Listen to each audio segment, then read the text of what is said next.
High বন্ধুরা, আমি আমার মহাবালেশ্বর পাঞ্চগানি বেড়াতে যাবার এক্সপিরিয়েন্স শেয়ার করব।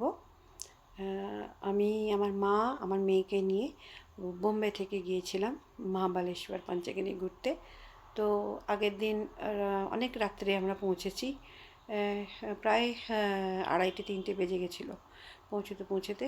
তো তারপরে অনেক কষ্টে অনেক মুশকিলে যে হোটেলটা আমরা বুক করেছিলাম সেটা বুকিং ছিল না। আমরা পৌঁছানোর পরে হয়ে ক্যান্সেল করে দিয়েছিল ওরা।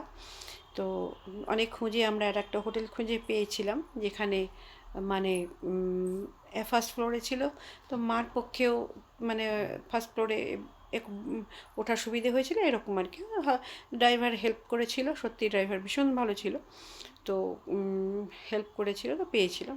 সে পরের দিন সকালবেলা উঠে আমরা বিভিন্ন পাহাড়, বিভিন্ন মানে সিনিক বিউটির পয়েন্ট আমরা দেখেছিলাম ওখানে। খুব সুন্দর, মানে জায়গাটা ভীষণ সুন্দর। মহাবালেশ্বর আমার মনে হয় অনেকেই তোমরা গিয়েছো, জানো। এলিফ্যান্ট ফেস আছে, অনেক অনেক সুন্দর জায়গা। তো দেখতে দেখতে ওখানে বোধহয় কাবেরী নদীর উৎস ওখানে, কাবেরী না মনে হয় কৃষ্ণা নদীর উৎস ওখানে। তো গিয়েছিলাম। হচ্ছে যে ও বলল যে একটা টেম্পল আমাদের নিয়ে গেল, সেখানে মহাদেবের লিঙ্গ আছে যেটা কিনা দক্ষিণমুখী মহাদেব। তো ওরকমভাবেই প্রতিষ্ঠিত রয়েছেন। কিন্তু দক্ষিণমুখী মহাদেবের খুব বেশি ধুমধাম করে পুজো হয় না, যেটা দেখলাম। আর নন্দীর মুখ থেকে কন্টিনিউয়াস টপ মানে অল্প ছচ্ছ করে জল পড়ছে, সেটা দিয়ে যে একটা নদী তৈরি হয়ে যেতে পারে এটার মানে সত্যি দেখে খুব আচম্বিত লাগছিল। খুবই ভালো লাগলো দেখে। তো তারপরে তো সারাদিন বিভিন্ন রকম জায়গা ঘুরলাম। ওখানে তো খুব সিনিক বিউটি আছে। দেখে টেকে ঘুরে আসার পরে রাত্রিবেলা আমাদের বলল যে চলো তোমাদের অ্যাকচুয়াল মহাবালেশ্বরের যে আসল শিব রয়েছেন তাকে দেখাবো। তো ভালো গেলাম। তো যেতে দেখলাম যে একটা টেম্পল রয়েছে, সেখানে বেশ ভিড়। তো ওরা বললো যে ও বললো যে না, আমরা তুমি এমনি দেখো টেকো সব কিছু, পরে বরং আমরা আসল শিব দেখতে যাব। তত ভিড়ের মধ্যে আমরা আর ঢুকিনি। রাত্রির তখন 9:30 9:30 10টা, আর পাহাড়ে 9:30 10টা মানে বেশ ভালোই রাত্রি। তো অত রাত্রে আমাদের নিয়ে গেল, নিয়ে গিয়ে আর মন্দিরে আমরা বেশ কিছুক্ষণ বসলাম। ভিড় যখন সম্পূর্ণ খালি হয়ে গেল, একদম মানে একদম খালি, তখন আমি আমার মেয়ে আর আমার মা ছিলে, আর ড্রাইভার আর যে মানে পুরোহিত ছিলেন তিনি।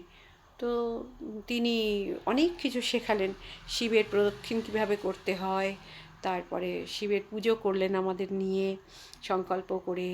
তারপরে মানে আমার মনে হয়েছে এগুলো অনেক মানে বেশ অনেক বড় পাওনা। তো অনেক কত হাজার বছরের পুরনো সে শিব কীভাবে হয়েছে, কীভাবে বোঝা গেছে যে ওটা মানে মানে শিব। যে কোনো পাথরকেই তো শিব বলে না, তার একটা নিজস্ব মাহাত্ম্য থাকে। তো সেইভাবেই শিব নির্ধারিত হয় যে এটা মানে পুজোর যোগ্য শিব আর কি, শিলা। তো এই আর কি। তো ফেরত আসার সময় ওখানে তো জঙ্গল, মানে প্রচণ্ড জঙ্গল, মানে গভীর জঙ্গল, কোনো লাইট নেই, কিচ্ছু নেই। মহাবালেশ্বরটা আমার ভীষণ ভালো লেগেছে, ভীষণই সুন্দর, ভীষণই ভালো জায়গা। তো অত কাছ থেকে শিবের পুজো, আর আমরা এই 4জনে একা, মানে আমার কাছে অনেক বড় পাওনা বলে মনে হয়েছে। আমি জেনারেলি কোনো শিবের টেম্পলে এরকম খালি এভাবে আমি পাইনি।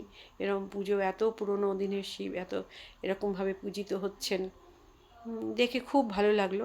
তো ওখানে দেখলাম কেদারেশ্বরের মূর্তিও আছে, যেখানে বলেছিলেন না যে মা পার্বতী খিচুড়ি বানিয়ে মহাদেবকে দিয়েছিলেন, সেই কেদারেশ্বরের মূর্তি দেখলাম। তো খুব ভালো লাগলো, খুব ভালো লাগলো। কেউ যদি দেখে থাকো আমাকে একটু জানিও, একটু বলো তোমাদের কীরকম এক্সপিরিয়েন্স, খুব ভালো লাগবে। Thank you. হর হর মহাদেব।